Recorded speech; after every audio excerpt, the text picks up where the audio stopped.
Hi പ്രോടോക്സ്. ഇനി അടുത്ത ഒരു ലെവലിലേക്ക് നമ്മൾ പോവാണ്. പ്രോടോക്സിൽ പുതിയ ഈ ഒരു സീരീസിൽ നമ്മോടൊപ്പം ബിസിനസ്സുകൾ ആരംഭിച്ച ആളുകളുടെ എക്സ്പീരിയൻസുകൾ, അവരെങ്ങനെ നമ്മളുമായി കണക്ട് ചെയ്ത് പോകുന്നു എന്നുള്ള അവരുടെ മറ്റ് എക്സ്പീരിയൻസുകളും അവരുടെ ഇതുവരെയുള്ള സ്റ്റോറീസും ഒക്കെയാണ് നമ്മൾ ഇനി ഷെയർ ചെയ്യാൻ പോകുന്നത്. ഇന്ന് പ്രോകോഡിന്റെ തന്നെ ആദ്യ ഔട്ട്ലെറ്റുകളിൽ ഒന്ന് നമ്മുടെ പാലക്കാട് ജില്ലയിലെ ആലത്തൂരാണുള്ളത്. ആലത്തൂരിൽ വർഷങ്ങളായി പരിചയമുള്ള സക്കീറിക്കയാണ് പ്രോകോഡിന്റെ ഔട്ട്ലെറ്റ് എടുത്തിട്ടുള്ളത്. സക്കീറിക്ക, വെൽക്കം ടു ദ ഷോ. ആദ്യം തന്നെ വളരെ സന്തോഷം. വർഷങ്ങളായിട്ട് അറിയുന്ന ആളായതുകൊണ്ട് തന്നെ നമുക്ക് പരസ്പരം ഇൻട്രൊഡക്ഷന്റെ ആവശ്യമൊന്നുമില്ല. സക്കീറിക്ക, ആദ്യം തന്നെ ചോദിക്കാനുള്ളത്, എങ്ങനെയാണ് സക്കീറിക്ക ഈ മേഖലയിലേക്ക് വന്നത്? മേഖലയിലേക്ക് വന്നത് ഞാനൊരു 2015 വീട് വെച്ചു. 2017 ഞാനത് ഫിനിഷ് ചെയ്തിട്ടുണ്ട്. ആ സമയത്ത് ഞാൻ പ്രവാസിയായിരുന്നു. അപ്പൊ 2017 ഞാൻ പ്രവാസിയാണ്. പിന്നെ ഒരു 4 വർഷം കൂടെ കൊറോണ സമയം വരെ ഞാൻ നിന്നിട്ടായിരുന്നു. തിരിച്ചു വന്ന സമയത്ത് വീടിന്റെ അവിടെ ഡാമിനസ്, ചോർച്ചയുടെ ആരംഭം അത് കണ്ട് ഈർപ്പം പിടിച്ച് അപ്പൊ നമുക്ക് അറിയില്ല ടെറസ് എങ്ങനെ സൂക്ഷിക്കണമെന്നോ. ടെറസിലൊക്കെ പച്ചക്കറി കൃഷി നിറയെ ചെയ്തിട്ടുണ്ടായിരുന്നു. അപ്പൊ അതിന്റെ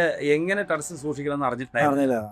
അപ്പൊ ഞാൻ ഉടനെ ചെയ്തതെന്ന് ചോദിച്ചാല് ഒരു കോൺട്രാക്ടർ സമീപിച്ചിട്ട് നമ്മളെ വീട് അയാളുടെ സമീപിച്ചിട്ട് വീണ്ടും ഒന്നുകൂടി ഈ പ്ലാസ്റ്റർ ചെയ്യുന്നുള്ളത്. അപ്പൊ ഞാൻ പ്രവാസം നിർത്തി വന്നല്ലോ. നിന്നപ്പോ എനിക്ക് എന്താ ഒരു തൊഴിൽ മാർഗം എന്ന് ഞാൻ നോക്കിയിട്ടുണ്ടായിരുന്നു. അപ്പൊ ഈ ഡ്രൈവിംഗ് വശമുണ്ട്. ഡ്രൈവിംഗ് ആണ് പ്രവാസത്തായാലും ഇപ്പൊ പ്രസന്റ്ലി ചെയ്യുന്നത്. ആ സമയത്ത് ഡ്രൈവിംഗ് തൊഴിലായിരുന്നു. പക്ഷെ അതിനു മുമ്പ് ഞാൻ ഇത് ചെയ്തിട്ടുണ്ട്. 1996 പെയിന്റിംഗ് മേഖലയിൽ ഞാൻ വർക്ക് ചെയ്തു. സജീവാണ്. ഇവിടെ അല്ല, കോയമ്പത്തൂര്, തിരുപ്പൂർ, ആ എവിടെയും പോയി നാട്ടിൽ ചെയ്തിട്ടുണ്ട്. തീർച്ചയായിട്ടും കൂടുതൽ കാലം അതിലേക്ക് പോയിട്ടില്ല. പക്ഷെ പെയിന്റിംഗ് എല്ലാ വശങ്ങളും എനിക്ക് അറിയാം. നമ്മുടെ ഈ ചോർച്ചയായിട്ട് ഞാനിങ്ങനെ നമ്മുടെ യൂട്യൂബിലും സെർച്ച് ചെയ്തപ്പോ ഇബാദ് റഹ്മാന്റെ ഒരു വീഡിയോ കാണാൻ, ഒരു കമ്പനിയുടെ ഇതില് നമ്മള് പരിഹാരം എടുത്ത് നമ്മൾ ചെയ്യുന്നത്.